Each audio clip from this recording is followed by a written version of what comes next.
আলহামদুলিল্লাহ, দেখতে দেখতে আমার নতুন জায়গায় প্রায় 12 থেকে 14 দিন কাজ কন্টিনিউ চলছে। যে আল্লাহর কাছে লাখো কোটি শুক্রিয়া জানাই যে বেতন একটু কম হইলেও যে একটা শান্তির জায়গা, সবসময় এসির মধ্যে বসে কাজ করা, ঠান্ডায় থাকা, রোদের মধ্যে পুড়ে কাজ করা যে কতটা কষ্টকর, যারা বাইরে কাজ করে দেখি তাদেরকে দেখি আর ভাবি যে যদি আমি এখানে কাজ করতাম তাহলে আজকে আমার কী অবস্থা হতো। যেটা হচ্ছে আমার ফার্মেসি, এখানে নতুন জয়েন করছি, এখনও বেশি দিন হয় নাই।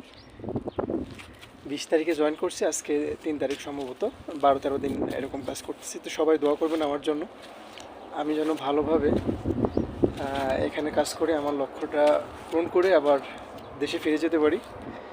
আলহামদুলিল্লাহ, আল্লাহর কাছে লাখো কোটি শুকরিয়া। এমন একটা কাজের সন্ধানে প্রায় দীর্ঘ 2 থেকে 3টা বছর আমি খুঁজে বেড়াচ্ছিলাম, কিন্তু পাই নাই। আল্লাহর অশেষ রহমতে শেষ পর্যন্ত পেয়েছি। তো সবাই অবশ্যই দোয়া করবেন, আল্লাহ চাইলে ইনশাল্লাহ সব কিছু সম্ভব হবে। তো ভালো থাকবেন সবাই, আসসালামু আলাইকুম।